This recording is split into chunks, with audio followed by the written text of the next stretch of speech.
MVP. Goal swung, right field. Forget about it. Rangers strike first. Goes after the first one. Drills a high fly ball. Left center field. This game is tied. From Javier. Seager hits a high fly ball. Deep right field. A bomb in the first. Drive. It's tied.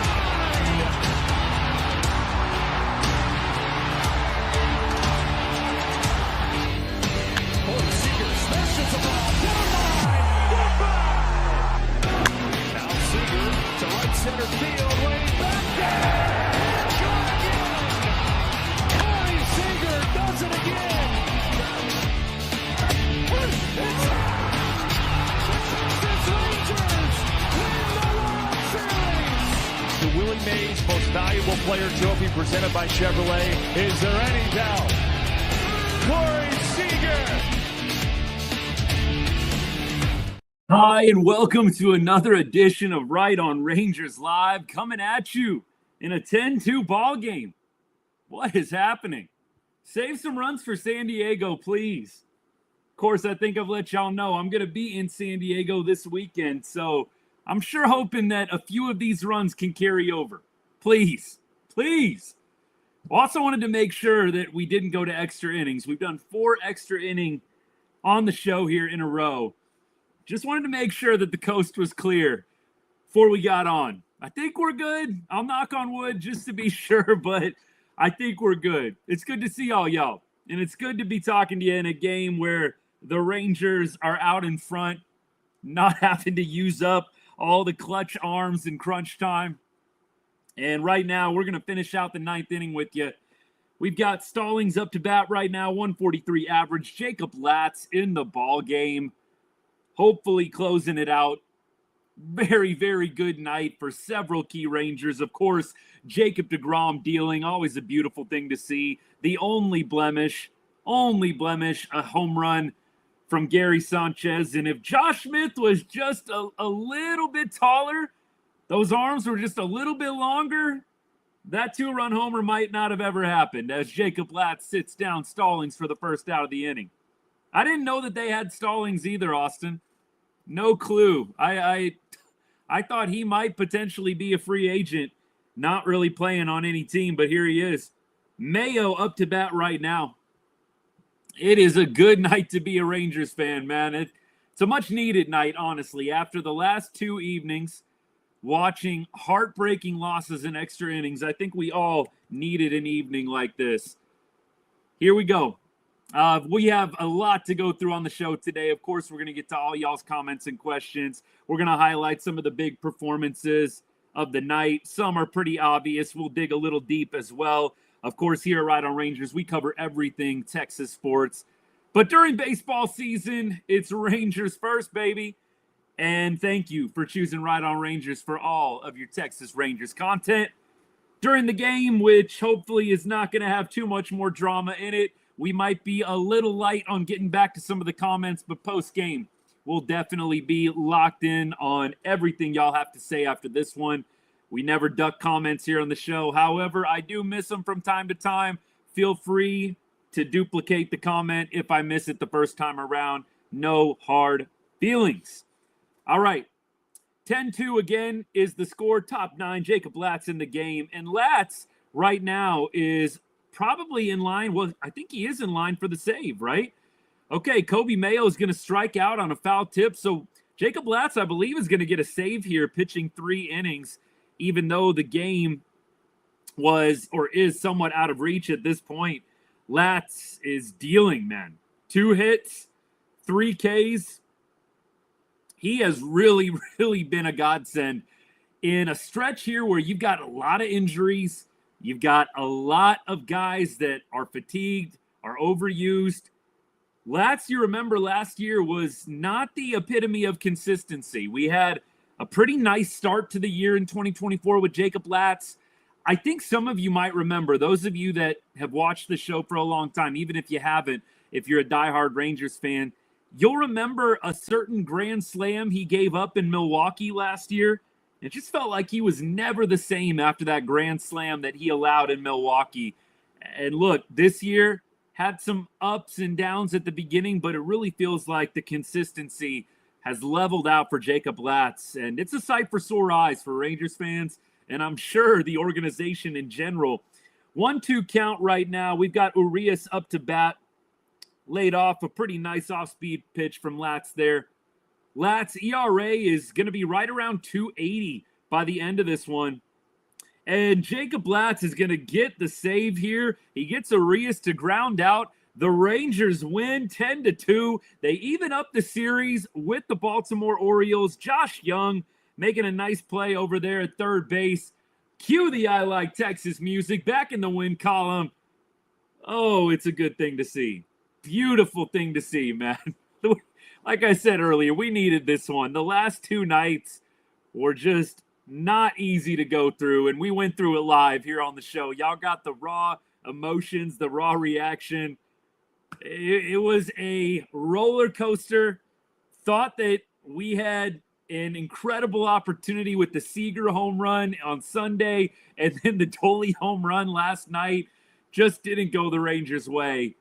And now you've got an opportunity to win the series with Baltimore. We said it before the weekend. Would you have loved to have swept this series? Yes. If you just win this series, is everything still in front of you? Also, yes. You win this series, I think everything's still in front of you. You've still got some time, but you've got to start stringing together some win streaks. Like, you can win 2 out of 3 every time, but you've got to start finding those 3 in a row, 4 in a row streaks. I think if you just did 2 out of 3 every time, with how many games there are left, I think that they could probably get back in it just fine.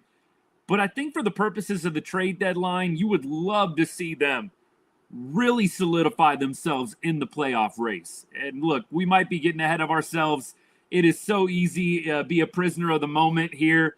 I know that there's a lot that needs to still be cleaned up. This team can win 10-2 one night, and we all know what could happen on another given night. We've got to see consistency from this club. Now, the thing we need to say, though, that not everybody realizes, even I forget sometimes, this is a team that's won 5 out of its last 7 series. And if they win tomorrow, it's going to be 6 of 8. It's pretty good. That's not bad. It doesn't feel like 6 out of 8. It doesn't feel like 5 out of 7. But that is what this team has accomplished over its last 7 and now potentially 8 series. I definitely have to remind myself of that when I am down bad after some of these massive L's that we're taking, especially some of the extra inning ones, man. But 5 out of 7, maybe 6 out of 8. And Jacob deGrom, let's start with him. deGrom was incredible tonight. He did, like I said, give up the 1 home run. His really only blemish, probably, like I said, was inches away from not even having that home run happen. Gary Sanchez almost fouling out to Josh Smith. Josh tried to lead over the railing, wasn't quite able to corral it. Man, Jacob deGrom, though, 6 Ks, only 6 base runners allowed. ERA sitting at 2.13 right now. Gets another quality start. Improves to 9-2 on the season. A wild stat that I saw on Jacob deGrom, by the way. deGrom has like 5.5 plus runs of support every game. It's the most among all Rangers pitchers.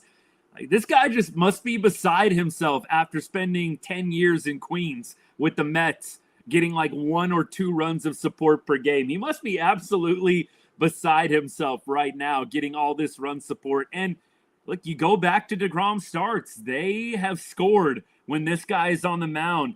Sometimes it's the opposite effect, right? Sometimes you got an ace on the mound, and the offense kind of takes a little breather. deGrom's on the mound. We're good.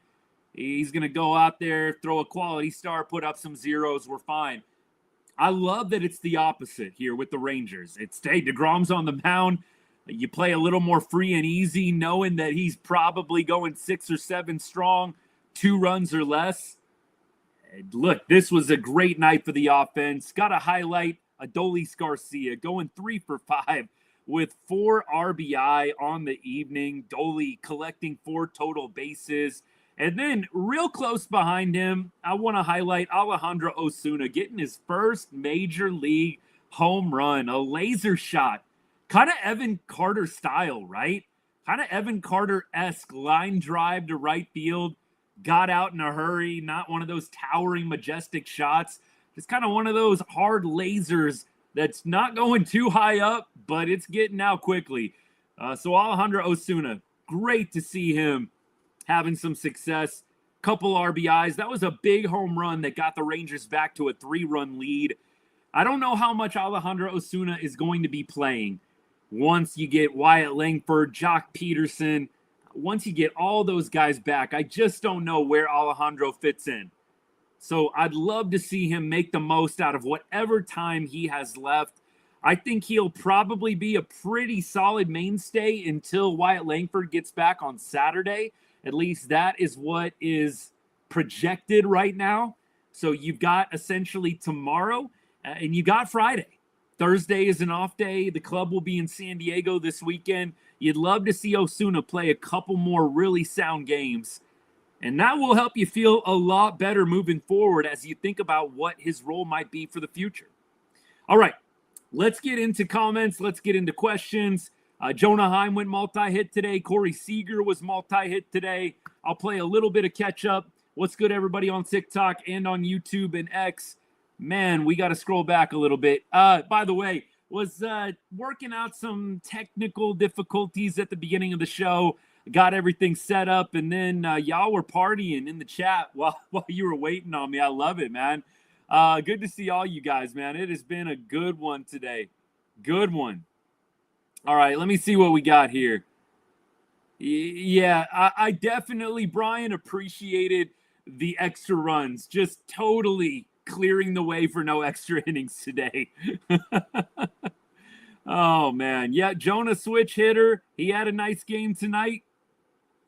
Foscue, man. Austin, we got to highlight Foscue a little bit. Foscue had his 0 for 44 streak broken tonight. 0 for 44. Oh, man, that's a Rangers record, by the way. Jock Peterson, he had the record for a while. It's a Rangers record, 0 for 44.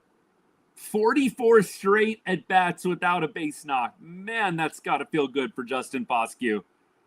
We keep going. Yeah, the Rangers do. Scott, what's good, my guy? Love you, buddy. They do just play better for deGrom, it feels like. The offense just comes to play. They really do. I surely hope, McJowers, you're not right on this, because I've got a game to watch this weekend in San Diego, and I'd like to see some runs. What do I think was negotiated for the home run ball? This is actually a topic I wanted to talk about. So, Brian, you're on the same page with me, my guy. So it looks like the fan that caught Alejandro Osuna's home run ball was pretty willing to at least collaborate on a solution. I was telling the guys in the Discord, if that was me that caught the home run ball, I've never caught a home run ball before. I have caught a foul ball, but it was very low stakes, like a spring training game or something. I've never caught an actual ball at a big league stadium, so I'd be stoked. But I will say this, knowing the moment Alejandro Osuna, first major league home run, I don't think that I would be putting up a big stink. Now, if it's Aaron Judge's 60-second home run ball, I'm probably keeping that one and leaving the stadium. Like, if you catch a ball that valuable, you've got to leave the stadium. We talked about this on the show last year, whenever it was, when he broke the record a couple of years ago. You've got to leave the stadium. Don't sit there and do the interrogation thing when you've got a ball that's worth hundreds of thousands of dollars. Now, look, if Alejandro Osuna goes on to be a Hall of Famer, you might have a ball that's worth potentially tens of thousands, maybe gets over the 6-digit mark. Don't know if it would ever be worth $1 million. But with a ball like this, I got to say, I'm probably asking to meet Alejandro Osuna just because I think it'd be fun. And then I'm probably asking for either a signed bat or jersey or both. That's about the highest stakes I'm asking for. I mean, I don't know. I'm not going to be greedy. Do you throw in a ticket to the next home game or of your choice? I don't know. I'm not going to get too greedy there. But I'd probably love to get a chance to meet him. and then get something signed from him. I think that's a pretty small price to pay. I don't know what this guy decided to barter with, but I'd love to hear what happened. I don't know if anybody's going to report on it, but I'll have my ear to the ground on that one. The lineup is so much better when Garcia hits well. When Adolis Garcia is hot, the lineup feels a lot more powerful. A lot more powerful. Chase, you're on to something. The comment is, when we don't have Young or Higgy in the lineup, look what happens. I hate to accentuate the Young and Higgy struggles more than I already have, but I cannot lie to you. The same exact thought crossed my mind. I don't think it's a coincidence. You take out a couple of guys out of the lineup that have not been playing well, and you get a really strong offensive performance. Matt Holliday was putting on a clinic today before BP. Holliday was at the game, assuming, look, he's pretty close by in Oklahoma, right? That's where Matt Holliday, I believe, is retired and where they're from originally. So, look, cool. Yeah, can he hit? Can we sign him up? Seriously. Oh, man. Good to see you guys, man. Good win. Loved it, John. Leave no doubt. Leave no doubt. Agreed. We just got to get consistency. That's the biggest thing, right? You get a 10-run outburst here. What are you going to do with it now? Are you going to actually go on a run, or are we going to go back to scoring 1 or 2 runs tomorrow? Please. Send Young to AAA. Pat, what's good? By the way, love you, buddy. I think a lot of us would probably be in favor of Josh Young getting a reset. Clearly, he gets the day off today. Josh Young actually last week had homered off of the Orioles starting pitcher tonight. So I was actually a little surprised to see him out of the lineup. I thought that they would probably keep him in and play him tonight against the guy that he raked against last week. So when you really consider the context of that, I think that it sends a pretty strong message. Bro, you raked off this guy last week. We don't care. You're not playing well. And so you're getting the night off. I thought that was actually a pretty powerful message from Bochy. Look, if CY's collaborating with the lineup, which I'm sure he is in some way, shape, or form, I think pretty strong message delivered to Josh Young tonight.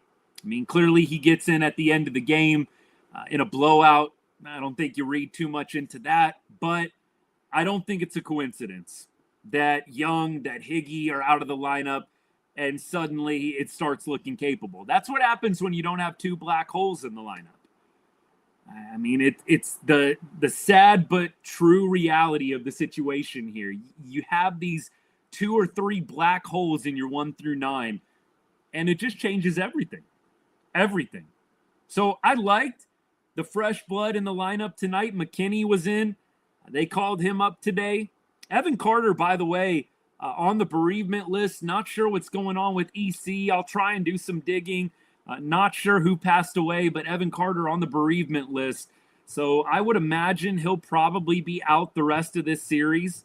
Everybody handles that kind of thing differently. Obviously, our prayers are up to him. Not an easy thing to go through, losing a loved one, but hopefully Evan is okay mentally. We'll be saying some prayers for him. Encourage you to do the same. And hopefully he'll be back for San Diego. But obviously, I'm sure the club is going to let him take as long as he needs. So hopefully McKinney and some of the young guys will continue to step up in his absence. You figure Osuna, as long as Evan Carter is out, is going to be playing. And this is his continued debut, man. You have got to make the most of every opportunity you get when you're a young guy like Alejandro. Make it a tough decision for them to send you down. Speaking of sending down, I think Cole Winn was another transaction today. Cole Winn went back to AAA. Don't know if you caught that. I think it definitely drew some mixed reviews among Rangers Nation. I think it's a little bit of a numbers game. I would not be shocked if Cole Winn is recalled and Dane Dunning sent back down. I don't exactly know what the plan is there, but I can't imagine that Cole Winn is going to be out for too long. He's had too good of a season, but after logging some innings over the past 4 days in extras, they bring up the fresh arm in Dane Dunning. It makes sense. I would be shocked if Cole Winn is not back up with the club within a couple of weeks. Let's keep going. Appreciate all y'all. Let's see. What did I miss? I'm just trying to go through as much as I can here, get caught up. You're asking, McJowers says he wants a signed Seager jersey. McJowers, isn't that a little insulting? What do you want from the Osuna ball? Give me a signed Seager jersey. I don't know. Maybe it's not that out of left field, but I would go give me a signed jersey, and I want to meet Alejandro, and, maybe, I don't know. It depends on my mood. Maybe I try and get another good ticket, another good seat to a home game coming up in the future. Something like that. Yes, I did hear about the offer that was sent to JD Martinez. Don't know what came of that. Yeah, awesome game tonight, Albert. Appreciate you tuning in, my friend.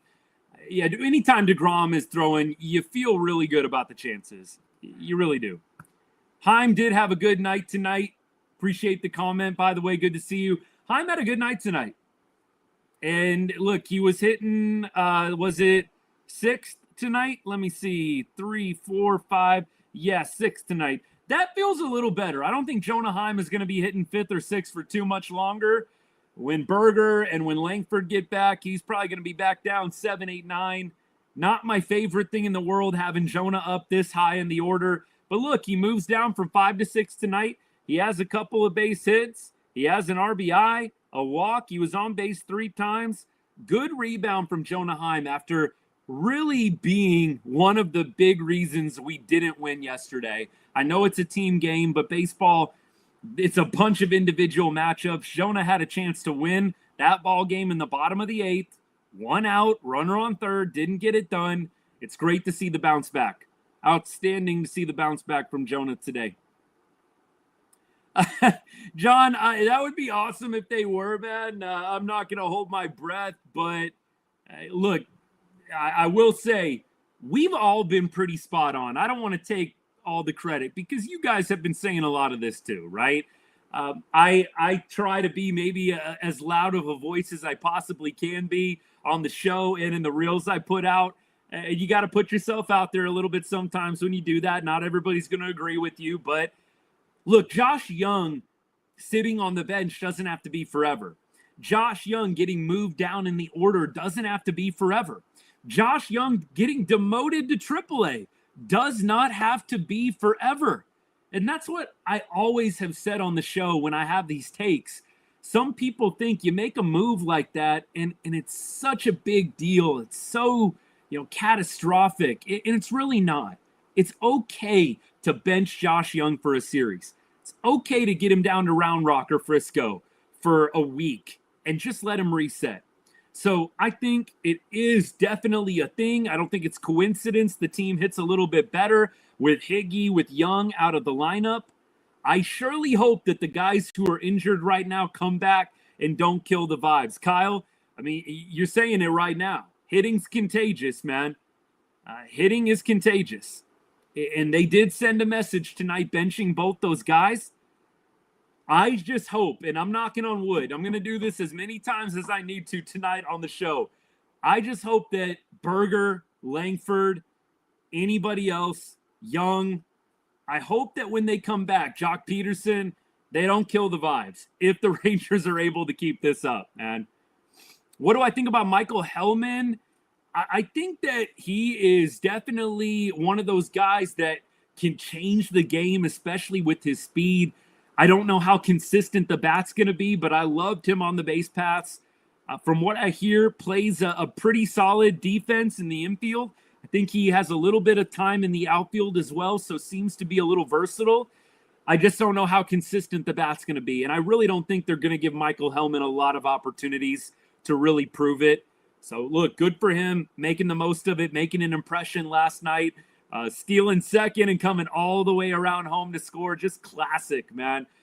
But I don't think Michael Hellman is going to be a fixture. I think he is going to get a very limited audition here before he heads back down to AAA. I'm with you. Look, I'm going to get or try and get onto the homepage right now for MLB.com and see what's going on here. Alejandro Osuna, let's just call it like it is. I mean, this is not like one of the top prospects in the game. By the way, Justin Francisco, thank you so much for the gifts. I really appreciate your guys' generosity. Thank you. You would think that Osuna would at least get maybe a little mention in the latest news section, which is always on the right side of the MLB.com homepage. Of course, Shohei Ohtani's on the front page because it's like we tell y'all. On the MLB.com homepage, it's either Dodgers or Yankees, or someone has to do something absolutely incredible. It took Jacob deGrom going 7 or 6 perfect game innings for him to get on the homepage. I mean, I'll look after a deGrom domination, a deGromination, if you will, and it's rare that deGrom is on the homepage after a spotless start, after 6-7 shutout innings. He doesn't even get on the homepage for that. Bro's got to throw 7 no-hit innings to get himself on the homepage. It is what it is. Shohei front and center tonight. I would thought of at least Osuna would have been a footnote, but not even a little secondary headline. Again, Osuna, not like a top prospect. I think he's top 10 in our organization. So we value him a little bit higher than everybody else does around the league, but I would have thought MLB would have showed him a little love, man. Is he on there? Maybe I need to refresh. I'm just looking at the right side here, and I'm not seeing it. So maybe I just need to refresh, or maybe on the phone it's a little bit different. I don't know. I'm not seeing it, at least on my page. It's whatever. Send me a screenshot in the Discord, McJowers. I want to see what you're talking about here. Oh, you got to scroll down a little bit. What, they buried him at the bottom? Come on. You buried him at the bottom? What are we doing here? Yeah, the first home, they buried him at the bottom of the page. Come on. No love, man. All right, at least he made it. At least he made it. All right, TikTok. We're gonna get at you guys. It's been a second. Who's my favorite Ranger of all time? Got to be Josh Hamilton. Look, there's a couple others. Beltray is in there. There's a few that I definitely just have a super hard time distinguishing, but probably Hambone, number 1. Look, best Ranger of all time, that's a totally different discussion, but in terms of my personal favorite, got to go Hamilton. Keep going here. Regarding Carter, his grandfather passed. Okay. All right, Antonio, thank you. Appreciate that. That's not easy, man. Definitely close to my grandparents. I've had a couple of grandparents pass away. It's not easy. Not easy. So prayers to Evan Carter. Hopefully he'll be back with the club when the time is right for him. But we will give, obviously, updates whenever we get them on when he might be coming back. But prayers to EC, 100%. Springer had 7 RBIs today and nothing.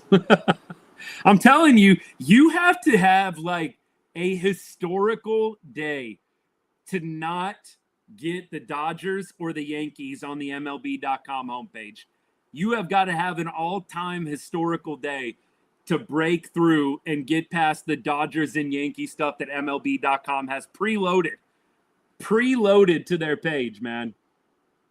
We keep going. Let's see. Rangers are back, going to the World Series. I love it. Oh, shoot. You guys are awesome. Hey, do me a favor. I'm not going to re-scroll crazy amounts here. Repost if you have a comment on TikTok you want me to get to. Repost if you have a comment.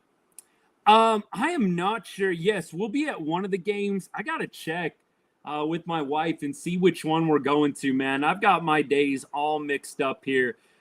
It's either the Friday or the Saturday one, I believe. So we'll see. I'll try and get back to y'all on that. It's either the Friday or the Saturday one. So I better figure that out. At least I got an off day on Thursday to make it happen. But yeah, so by the way, we will do a short show from the ballpark.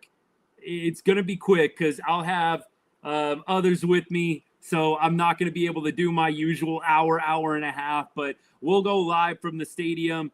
I don't know if I'll be able to do it on TikTok and YouTube. I'm going to have to see on that one.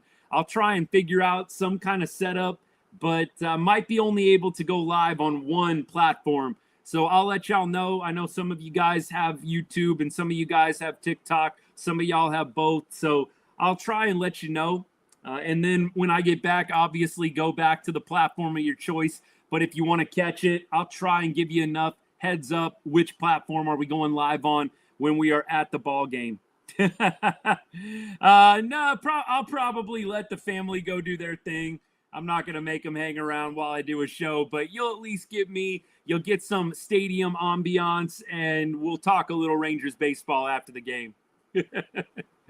Man. Adolis does change everything. Raj, I'm with you. When Adolis is balanced, not chasing, it does just change the entire dynamic of this lineup. I am certain of that. Certain of that. I am so ready, McJowers, by the way, for the A's to get here. Cannot wait for the A's to get here. I really can't. It is going to be very, very special to have Rangers baseball in my backyard. I've lived in Las Vegas for about 15 years. It's been a long time, and it has been fun to go to the other ballparks, to go to Angel Stadium. It's fun to go to Petco, and, obviously I've been to other places too. I've been to Dodger Stadium. I've been to the Giants Stadium. I've been to the A's old stadium in Oakland. So we've been definitely to as many parks out here as we can get to, but I am excited to have some baseball in the backyard. So however many games we get here, usually it's like 7 or 8, isn't it? Don't you usually go and have like 2 away series? Isn't it 2 home, 2 away for division rivals? Something like that, right? So I am pumped to have the A's here. Whenever they get here, I think it's going to be 27 or 28 from what I understand. So it's going to be awesome. I can't wait. That's going to be a ton of fun. Yeah, it's going to be a couple more years. They just broke ground on the stadium. Just broke ground. I don't understand this team either. I don't understand this team either. They look awesome at times. They get your hopes up so high, man. And then the next game, they lay a total egg. I would love for them to come out and score like 7 or 8 tomorrow. That'd be outstanding. Evo on the bump tomorrow. You got to feel really, really good about the Rangers' chances of getting a series win. Maybe a carbon copy of what they did in Baltimore, right? You lose game 1 in Baltimore. We all thought that was rock bottom. You lose last night at home against Baltimore. Personally, I felt like that was kind of the rock bottom. Now you have an opportunity with I don't even know. I think some of y'all think Evo is maybe a touch better than deGrom. This is a good debate among Rangers fans, Evo or deGrom. But regardless, you've got one of your 2 aces going tomorrow, and that's huge. Then you go into an off day, you get on a flight, you go to a beautiful San Diego ballpark. Petco, by the way, Rohan, saw your comment. Petco is probably my favorite ballpark, non-Rangers. And look, if I'm being real, I miss the old ballpark. I miss the ballpark in Arlington. I like Globe Life Field. It's nice. I like the AC. I probably like some of the other ballparks in the game a little bit better if I'm just being real. I think Globe Life, the aesthetics on the inside, nice. I think outside the stadium, they probably could have done a little bit of a better job. I mean, I don't know if some of y'all agree with me. I hope this isn't a hot take. I just wish on the outside of Globe Life, they would have done something a little bit different. I get it. With the retractable roof, you can only do so much when you're trying to do retractable roof. I get it. But the ballpark in Arlington just had that beautiful aesthetic with the red brick. It's just classic, man. So anyways, if the ballpark was still in use, I'd say ballpark, probably my all-time favorite. You can call me a homer all you want, but it's just an incredibly sentimental place for me. And I think it's a nice ballpark anyways. But Petco is probably number 2 for me. Right by the water in downtown San Diego. If you've never gotten an opportunity to go to Petco Park, highly, highly recommend. It's a beautiful stadium. The weather's always nice. It's always, 72, 73. Gets a little chilly. I'm probably going to have to bust out the hoodie, crazy enough. But look, I'm a wimp now. In Vegas, The coldest it gets here is like 40s, and that's like at night. During the day, the coldest it gets here is like 50s. I might have to bust out the Rangers hoodie when we head out to San Diego. Seriously, I am a total wimp after being out here for 15 years. Like it doesn't play. That nighttime chill in the San Diego air. We might be bundled up a little bit. Ballpark was beautiful. Ballpark was beautiful. Again, when you have a retractable roof, you're limited. I still think they could have done a little bit of a better job outside with the aesthetics, but I get it. I think the ballpark in Arlington, though, beautiful. It's a classic. I miss it. I don't miss, 100 with 95% humidity, absolutely drenched by the first or second inning. But I will say it's really, really a special place. Obviously, a lot of core memories for me there with my friends, with my family. Just a very memorable ballpark. At least it's still in use. At least you can still go in and get the feel for it, although there's football and a bunch of other stuff in there now. Petco is amazing. I've never been to PNC. PNC would be great. PNC would be great. Austin, see you later, man. If you already took off, we'll see you. Man, yeah, look, it was definitely a nice place for however many years they played there. What was it? Early 90s, 25 years, right? About 25 years at the ballpark before they moved to Globe Life. PNC, I would love to get to. I have not been to really any stadiums on the East Coast. I haven't been to hardly any. I've been to the East Coast. I've seen a little bit of it. New York, Maryland, Washington, D.C. I haven't been to any ballparks out there, though.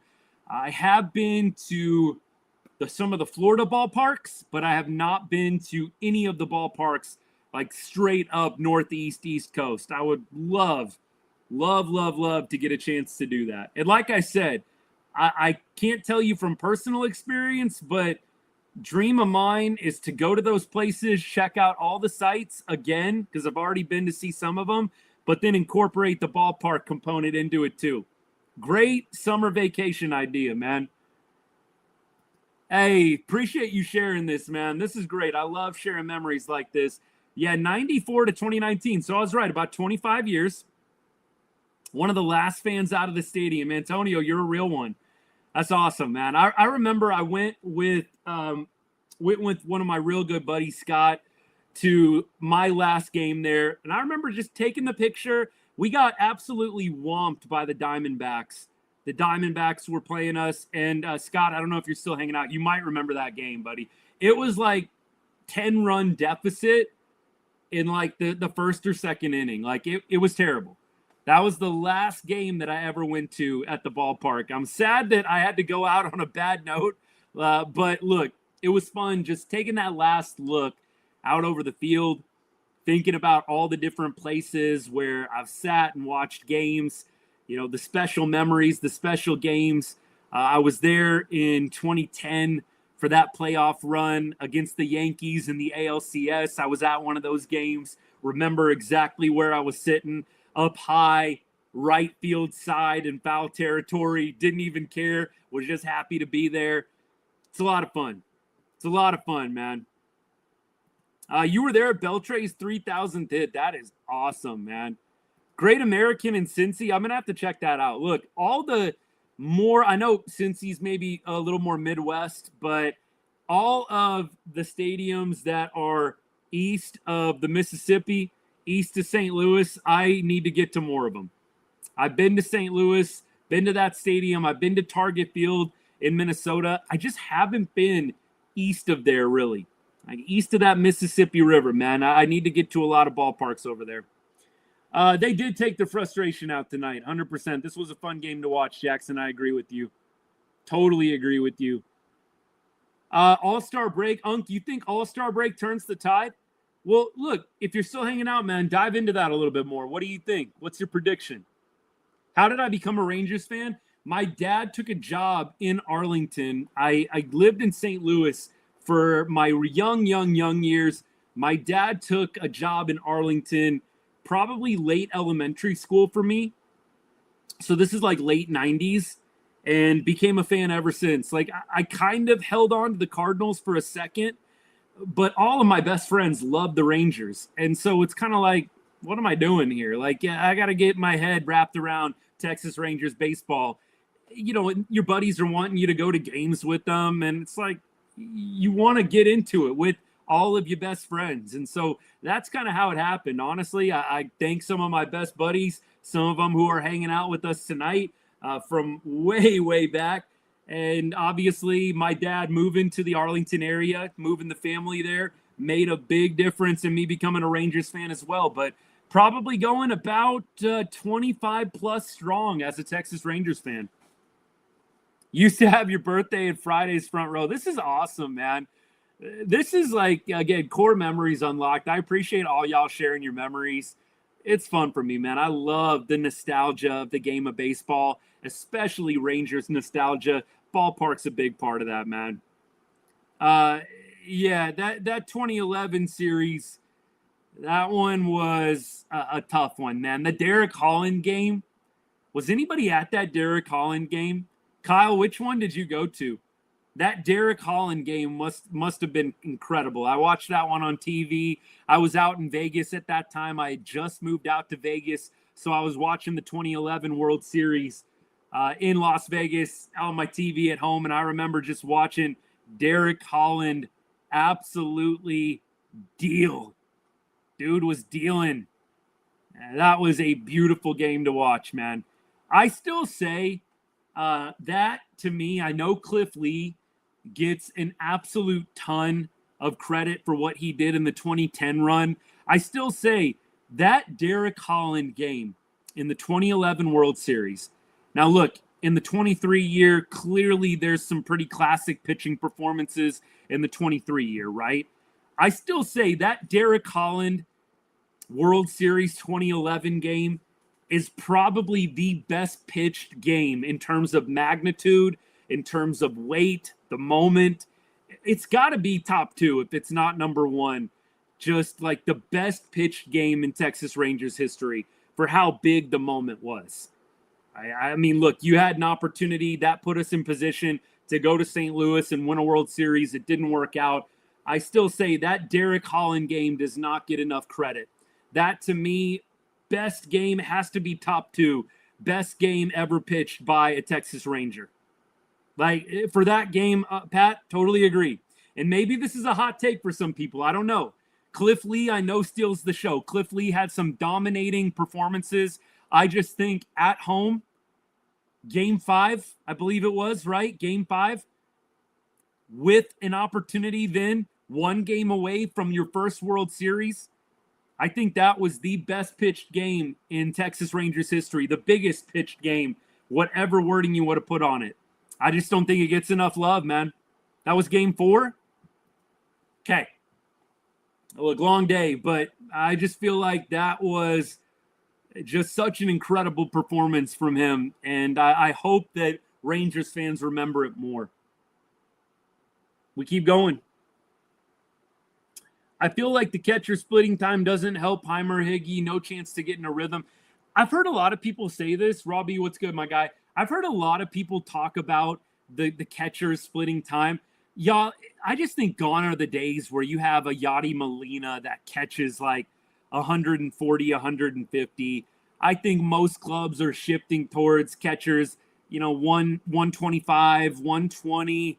I just really, really think you're going to see less teams have a catcher that is just going every single day. And so I don't really know if that is going to be something that changes. You might be onto something. I'm not saying you're not. I just don't think that the way MLB is going right now, you're going to see a whole lot of catchers that are going 140 games, 150. It's going to become an anomaly when that happens. Personally, I don't mind it. You know what I don't like? I don't like the double catcher lineup. I don't like Higgy and I don't like Heim together in the same lineup.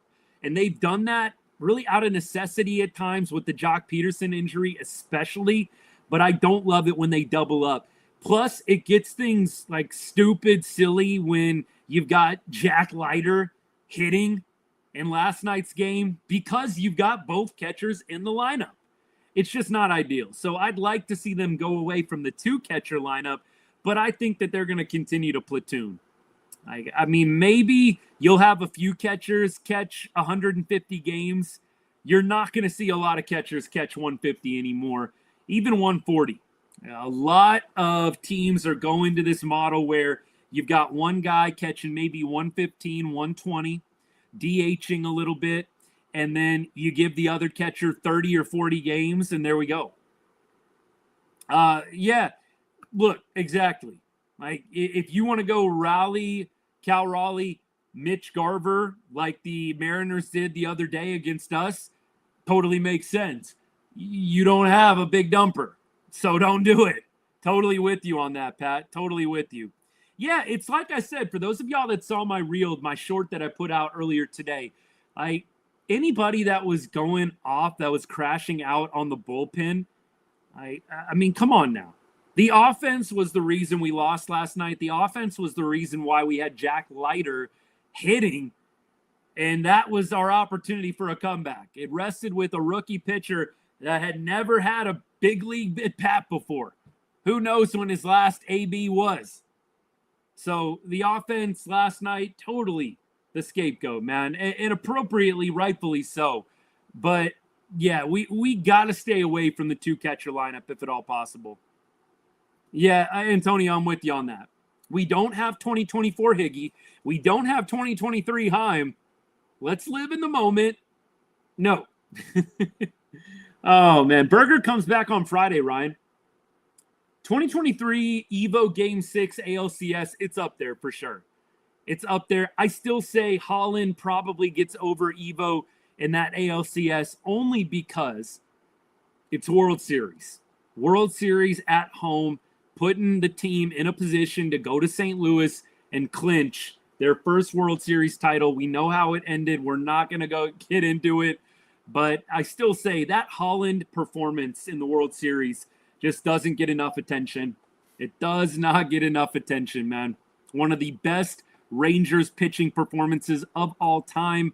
Probably top 2 for me. Maybe still number 1 on the list, even though it was in a loss in terms of the World Series. It's the same thing like for the Hamilton moment. Like, again, Seager and the home run in Game 1 and the Adolis walk-off in Game 1, probably the most iconic moments at this point in franchise history, right? Josh Hamilton's 2-run bomb in Game 6 should have been the moment, and I could go off on this for 30 more minutes. I'm not going to. It just means a lot more when it's in a World Series, and it doesn't always fall your way. You're just one person, right? Hambone can't go out there and pitch 2. He hit the 2-run go-ahead homer. He can't go out and close the game as well. It's just how baseball go. But, look, I think some of those moments need a little bit more love for sure. Look at the Guardians record and their stats. It doesn't add up. I'll check it out. I was 100% watching. Rohan, it's unfortunate. I think every Rangers fan was watching. And you just couldn't believe what you were seeing. Thoughts on the Guardians as a Rangers fan? Look, I'll be totally honest. I don't watch enough other teams. I watch a lot of AL West baseball. I keep up with the Astros. I keep up with the A's. I keep up with the Mariners and the Angels. And rightfully so, that's who the Rangers play a majority of the season, right? Occasionally, I watch another game. Like I watched Paul Skeens tonight before the Rangers game started. I watched Skeens in St. Louis. Skeens didn't get the win. He threw a bunch of shutout innings. Pirates won 1-0 over the Cardinals. But that was the first time I had watched like non-Ranger baseball in a while. I just don't get to watch enough non-Ranger baseball unless it's maybe an AL West matchup. But Guardians right now are 40-43. So they're a little bit behind the Rangers, right? It's going to be interesting to see, honestly, what the Rangers and what the Guardians do. Guardians are on a 5-game losing streak, though. Is that the longest losing streak in baseball right now? Marlins are on an 8-game winning streak? What? Marlins are on an 8-game winning streak? Pirates are on a 5-game winning streak. What is happening right now? Marlins and Pirates have the longest winning streaks in baseball? What is this world coming to? Yeah, those are the most notable. Mets have lost 3 in a row. Guardians have lost 5 in a row. The Giants have lost 3 in a row. Rays have lost 3 in a row. The Blue Jays have won 3 in a row. All right, so we got some 3 in a rows, but Guardians, Pirates, and then we've also got the Marlins with the longest winning streak in baseball. That is wild, man. Wild. All right, here we go. Look, Clase, look, Antonio's bringing up Clase. Wouldn't that be wild if we did go get Clase and got him back? That would be wild. That would be absolutely wild. I would be here for it. I wonder who you would have to get, though, to get Clase. Who are the Guardians going to want in return? That would be kind of funny, though, if we went out and got him. McJowers, Malcolm Moore, 813 OPS. Look, I don't think Malcolm Moore is going to be starting next year, but Jonah Heim, his rookie deal is up after 2026. I think 2027, although, look, 27 is going to be a weird year because 27 is the potential lockout year. I am holding my breath that they don't have to do a big, crazy lockout. There's obviously a lot of posturing on each side. You're hearing some gloom and doom stories about the 27 lockout as the CBA expires. I hope that they end up working it out. But I think Malcolm Moore in 2027 has an opportunity to be the guy. Pirates swept the Mets. Yikes. And then they beat the Cardinals tonight. How about it? Man, look, every squirrel finds a nut now and then, man. The Marlins winning 8 in a row and the Pirates winning 5 in a row. My goodness. All right, let's see what we got here. Let's look at scores around the AL West tonight. Just to kind of start wrapping up tonight's game. Really, really good overall from the lineup. Let's see. We had every starter with a base hit. That's awesome. Every starter with a base knock. Josh Smith 1 for 5. Seager 2 for 4. Good to see Corey with a couple of hits. Corey with a nice double off the wall. And that was actually, he had 2 doubles, right? Corey had 2 doubles. So 4 total bases. Corey now has 8 on the year. Good night for Corey. Simi 1 for 3 with 2 walks. He continues to be a huge, huge staple, man, in this lineup and this upward trajectory we're all hoping the Rangers are on offensively. It's day to day, but Marcus has been outstanding. I want to give you a little context here on Marcus, a guy that has been so consistent of late. We've kind of stopped talking about him, and we're locking in on some other guys, some guys that are struggling, some guys that are red hot. Marcus Semien is hitting 342 over his last 30 games with a 978 OPS. I want to say this again. Marcus Semien has a 978 OPS over his last 30 games, and he's hitting 342. And if you even want to go a little bit tighter lens, 375 in his last 7. He's got a 975 OPS as well over his last 7 games. In his last 15 games, it drops down just a little bit. He's got an 835 OPS over his last 15 games with a 305 batting average. Marcus Semien has been a godsend to this lineup. If Simi doesn't go on this heater, where would we be right now? I don't know that we would only be, 2 games under 500. So as Marcus starts to become reliable, I don't want to forget about him. Got to continue to give the man his flowers. Dude is absolutely killing it over the last month of baseball, even over the last week, 2 weeks of baseball. Hope that continues. They really have been able, I think, to stay afloat thanks to Marcus. Keep going. Let's see. We had Adolis, obviously, 3 for 5, 4 RBI. And look, I know it's not what everybody wants to hear. I'm not trying to drive the knife, but we have to be real here. Baseball's a business. Adolis Garcia is likely to be traded either at this deadline or in the offseason. And I think we need to, as Rangers fans, enjoy every moment that we can of him wearing the Rangers across the chest. I think he's gone by either the deadline or the offseason. I would be shocked if Adolis Garcia starts the 2026 baseball season on the Texas Rangers opening day roster. It would shock me. Adolis is going into the last year of his rookie contract. And so jokingly in the Discord, I always will say whenever he has a good night, and it's not really jokingly. I mean, there's truth, I think, to every joke, but I think it is reality. Every time he has a good night, it's a positive for the Texas Rangers because it ensures that you're going to get something for him when you trade him. Not if you trade him, when you trade him. I know that some Rangers fans want to think if he keeps playing well, they're definitely going to hold on to him, maybe re-sign him. I don't think CY goes into 2026 with Adolis on the roster. What you don't want to risk is Adolis regressing and maybe, hey, this is just like a little hot stretch. That's honestly the tough call with trading him in July. Do you want to risk that he absolutely tanks in August and September and loses value going into the offseason?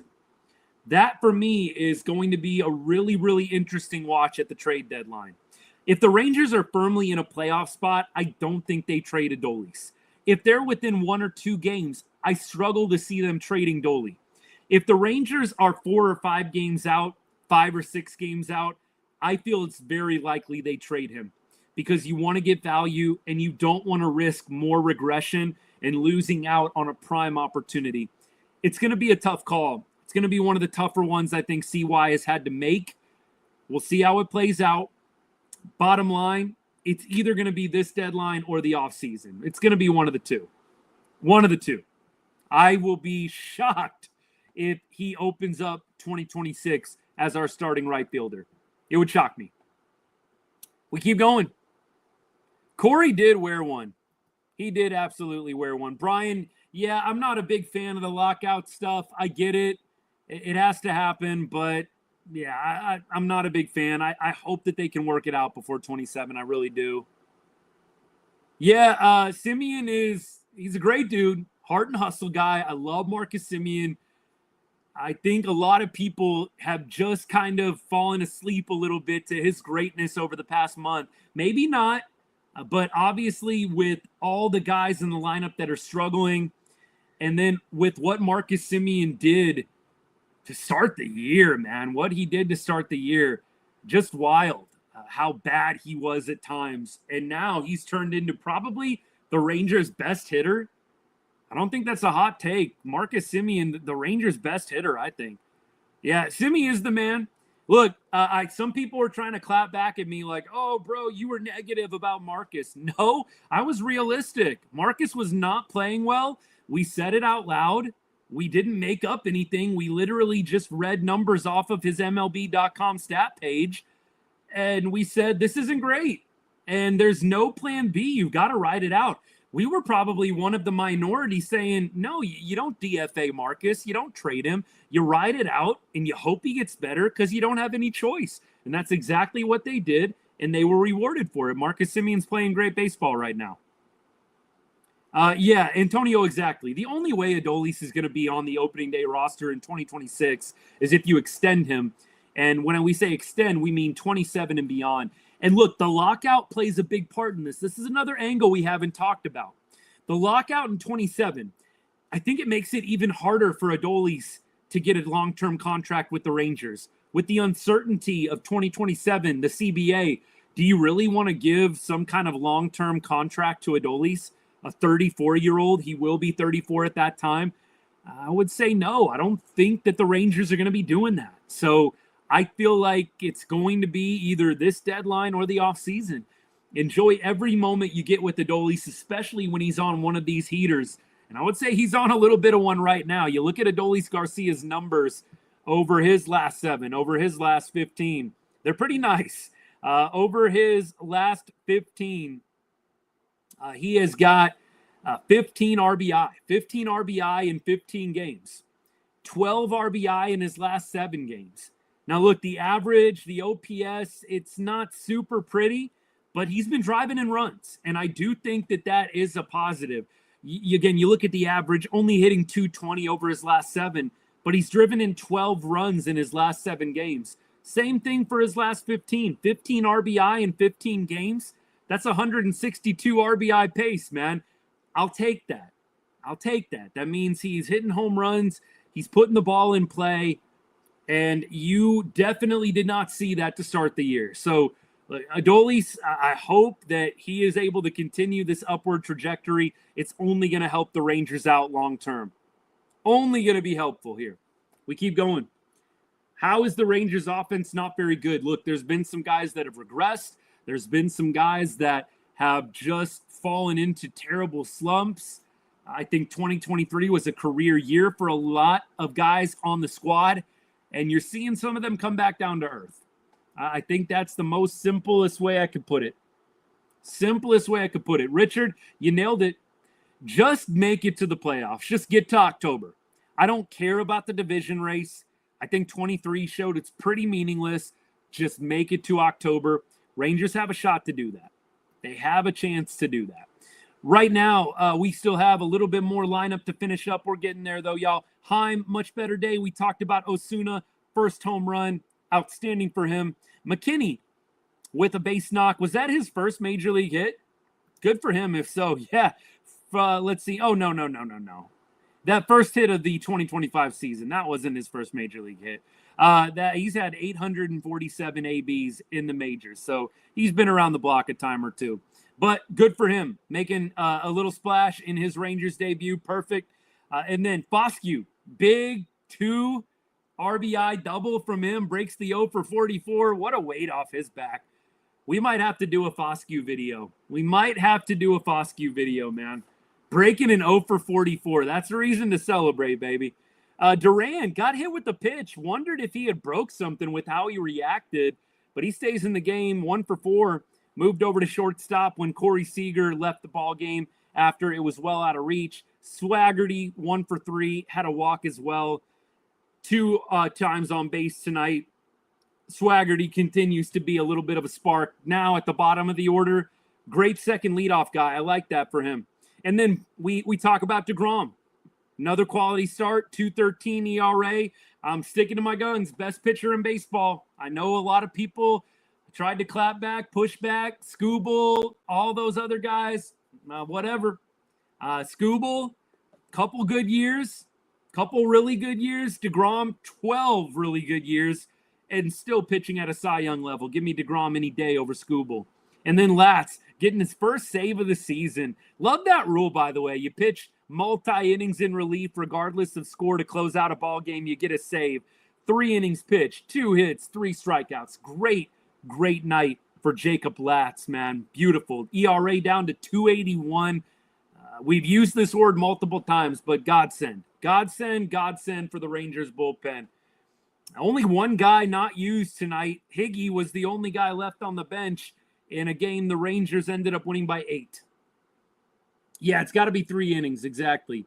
I do think Flash Cannon Garcia on the trade block, yes. Appreciate the follow, Shane. Thank you so much. And thank you to everybody that's followed. Want to say a special shout out, special thank you before we do the preview of tomorrow's game to all of my paid members on YouTube and my paid subscribers on TikTok. Really appreciate you guys. Thank you to people that have given gifts on TikTok as well. And look, if you've commented, if you've liked the video, if you've shared the live with somebody, if you followed during the show, we don't take any of that support for granted. About a month and a half ago, I started up a very small subscription service. It's $2.99 a month. Gets you priority replies in the lives and in the videos that we post, especially as the channel gets bigger and bigger. The show gets bigger and bigger. We're getting about 1,200 new numbers in, about 1,200 new followers across all platforms every single month. And you guys are a big part of the reason why we are growing here at Right on Rangers. But if you're looking to take your support to the next level, I would greatly appreciate you considering a $2.99 subscription per month. Gets you into our exclusive Right on Rangers Discord channel as well. The Discord, straight fire, man. Bunch of good people in there. Really awesome community. So again, TikTok, subscribe button is right next to that chat. Thanks for thinking it over. No hard feelings either way. And then if you're on YouTube, let me post a comment in the chat with the link. You'll have to copy and paste that into a browser of your choice after the show. We'll get you squared away. We'll get you in the Discord, and you won't regret it. Well worth the price from what I've been told, and would love to have you a part of that team, of that community.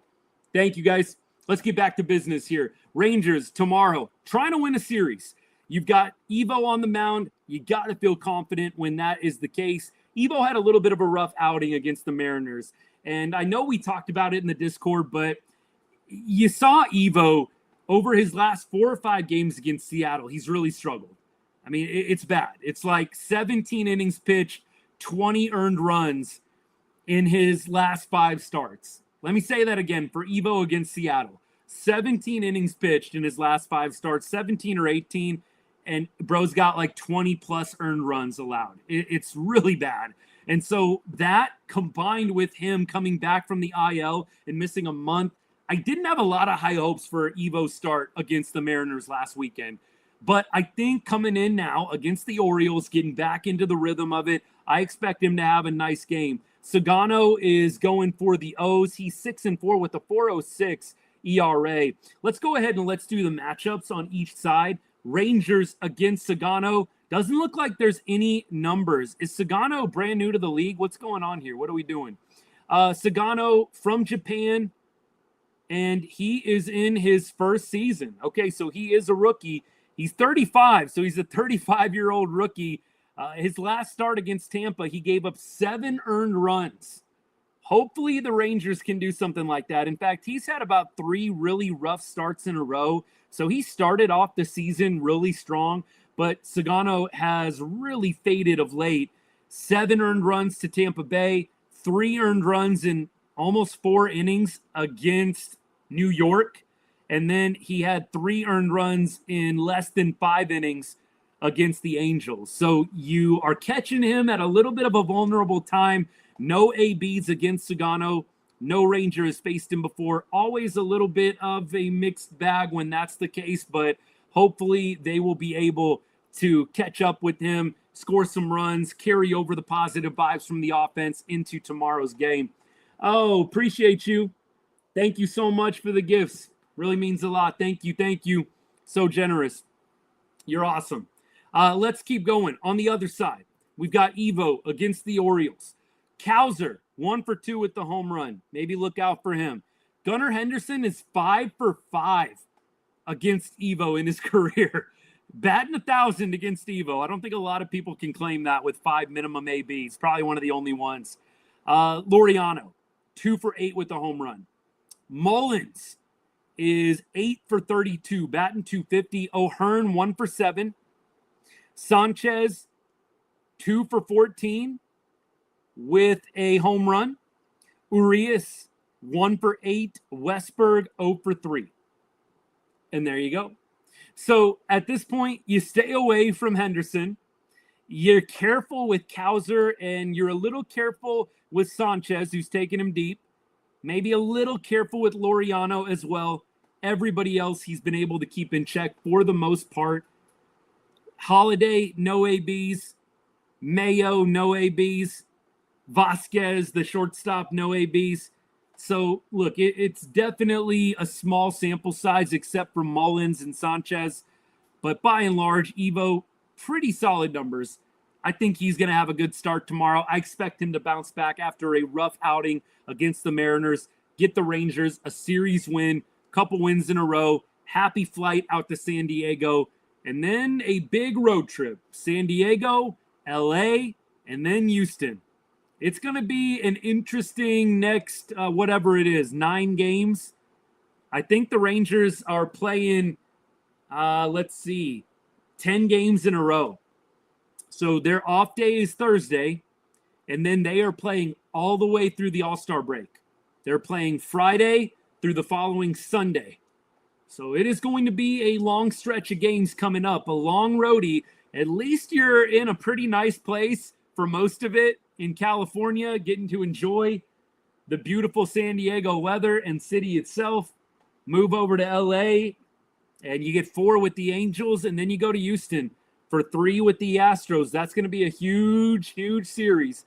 We'll see who they trade for, if they trade for anybody. Rohan, I don't know if they're going to be buyers or sellers. It's really going to depend on this road trip. Over the next 10 games, where's Texas going to be going into the All-Star break?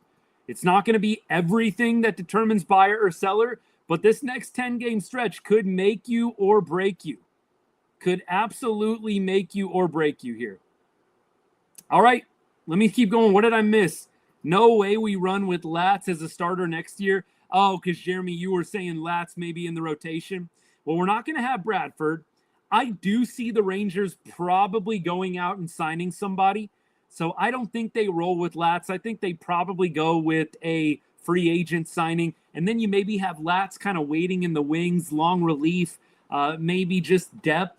I don't know if they roll with him as fifth starter. I really don't. Yeah, look, Antonio, it's well said. If you're able to get a win tomorrow, you can take 2 out of 3, or in this case, in the Angels series, 3 out of 4. You take 2 out of 3. If you can win these next 3 series, that's going to go a long way. That is going to go a long, long way. I hope Foscue has arrived, McJowers. I surely hope he has arrived, man. Seriously. It would have been cool to see Darvish. He's hurt. I would have loved to have seen Darvish. Unfortunately, injuries have kept him down a little bit with his time with the Padres. But look, maybe he'll still be around. Be fun. I don't know how early we're going to get to the game, but I'd love to see if I could get his attention, get an autograph. Look, I have no shame. I'll yell at him. You, come on, man. Where are my Rangers? I think I might have an old Yu Darvish jersey. I probably won't wear it. I'll probably wear my Seager jersey out there at the game. But I'm pretty sure I still have maybe a Yu Darvish jersey or jersey. Look, it would be fun. It's fun sometimes. You can catch guys in the bullpen. It depends on what's going on, what they're doing, but it's fun. Some of them will definitely yap it up with you depending on the player. San Diego is pretty up and down. I think it's going to be a big series. Those of you maybe who remember, in 2023, we went to San Diego. This was actually the last time I was at the park. We had a really bad series in San Diego in 2023. We got swept. It was ugly. We had just traded for Max Scherzer and Jordan Montgomery. And it just felt weird because we had gotten swept by the Padres. We had traded Acuna and we had gotten Scherzer. And then we made the trade to go get Monty. And it just was a weird feeling. You were just like, man, we're going for it. And we just got swept by the Padres, man. And look, it worked out awesome. But I just remember the last time I was in San Diego, it's just, the point is things can change quickly, right? I was down after that Padres series in 2023. It was not fun. Was kind of thinking, really, we just went out and made these trades and we're getting blown up by San Diego. Can't even compete with the Padres. And the Padres were good that year. But still, you're looking to kind of show that you're a team worthy of the playoffs, worthy of buyer status, and you're going out and getting swept. It was kind of a low point. From that point on, they kind of kicked it in. They brought up Evan Carter, and the rest is history, man. Rest is history. All right, around the AL West, wrapping up the show here, around the AL West, we have a few games final and a few games that are still ongoing. Mariners are losing to the Royals. That's a good thing. 5-3 in the bottom of the 8th. Royals have an opportunity to help us out a little bit in the standings. Royals are 7 games under 500. So they didn't take that sweep and do a whole lot with it when they came into Arlington and won 3 straight. Let's see. A's are able to beat the Rays in extras. Another positive thing. So A's beat the Rays. The Rays are ahead of us in the wild card race. Angels did beat the Braves. The Angels are ahead of us right now in the division and in the wild card standings. Who would have thought it? That's why I'm telling y'all, like you wouldn't think it. That Angels series is going to be huge. That 4-game set next week is going to be huge. We will see how this road trip goes. This is going to be one of the biggest stretches in the season. I'm not trying to hype it up. I really feel like that's dead on accurate. This is one of the biggest stretches of the year for the Texas Rangers. This 10-game set coming up. San Diego, LA, Houston before the All-Star break. Speaking of Houston, they beat the Rockies 6-5. Man, it was close. Hader came in and slammed the door shut. They are on an absolute tear right now. Absolute tear, man. I think the Rangers can hang with them. I don't think that they're going to go down there and get their butts kicked. I think the Rangers can hang plenty with Houston. And I think the way that it lines up, deGrom will be pitching in that Houston series. I think deGrom will get a game early on in the week in LA. And then I think he'll probably end up pitching on Saturday or Sunday of the Houston series. So you're going to probably get deGrom and Evo pitching in that Houston series. I kind of tried to map it out. You don't know when they're going to skip or push back a guy a day, but I think they're setting it up to be able to throw Evo and deGrom in that Houston series right before the All-Star break. I think it's going to be a really competitive series. I don't think it's easy to go into another team's place and win a series. Texas has done it, especially down there in Houston. They can win there. It's not a house of horrors for them, like going up to Seattle or going up to Sacramento or Oakland. But this is going to be a huge stretch of games. It really is. And now, let's end the show with the standings. We've got, in the division, Houston up by 9.5 on Texas, 6.5 on the Mariners. Rangers are 3 games behind the Mariners, 1 game behind the Angels in the division and in the wild card race. Rangers are 3 games out of a playoff spot. It's doable. 3 games out. That can work. You can definitely go quickly south the other direction, but you can quickly be right back in the driver's seat of a playoff spot if you can put together some good stretches. And that is all she wrote for our show today. One more final check of comments, and then we are going to hit the road 1 game at a time. I'm with you, brother. 1 game at a time. 2023 ride was crazy. That was a crazy up and down. Like I said, I just remember the trade deadline in 2023. You were like, are we really buyers? Like, are we sure that we want to give up Luis Angel Acuna? Like, are we sure about this? We had just gotten swept by the Padres, and the rest is history. Evan Carter honestly changed, I feel like, everything in the regular season in 2023. All right, TikTok, what do we got? Anything else? Nope, I think we're good. Suspended TBD in game. It means that they had to stop the game, usually for rain. The game's suspended, so it's not called. It's not like they're going to do a total reset. They're going to pick the game right back up in its suspended state the next day or at a later date. So suspended usually means the game's frozen in time. They'll pick it up on another day at the exact same spot where they quit. There you go, y'all. Hey, Rangers win 10-2. Alejandro Osuna, his first home run. Doli, 3 for 5 with 4 RBI. 4 RBI, did I get that right? Yes, I did. Corey Seager, 2 doubles. Jacob deGrom, a quality start, gets his 9th win of the season. A deGromination of sorts. And then Jacob Latz, his first save of the season. He goes 3 innings, no earned runs, strikes out 3. Everybody was dealing tonight on the Rangers side. Bullpen gets a much-needed rest after a lot of use over the past 5 days. Hopefully tomorrow, I don't think Evo's going to be able to give you quite as much distance, but hopefully tomorrow Evo can give you 6 strong and you can not have to use as many arms once again. That would be nice.